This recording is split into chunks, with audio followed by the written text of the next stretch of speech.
case briefs, and so much more. LSData's got what you're looking for. In the 1974 case of Lowry v. United States, heard by the United States District Court for the District of New Hampshire, the court ultimately found that maintenance expenses of a summer residence could be deducted as expenses for a property held for the production of income.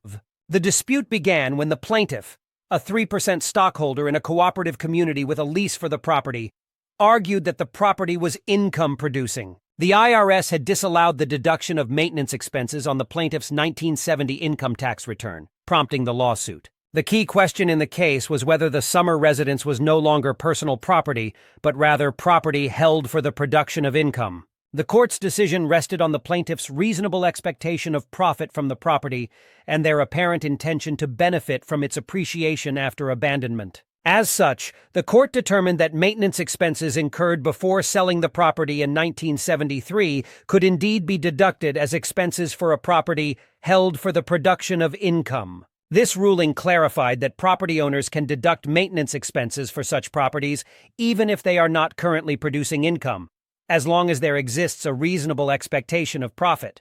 The case highlighted the complexities and nuances in determining which expenses can and cannot be deducted from one's taxes, with important implications for property owners and their tax obligations. Case briefs, and so much more.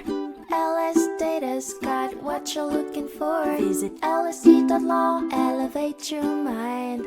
Leave the stress of class.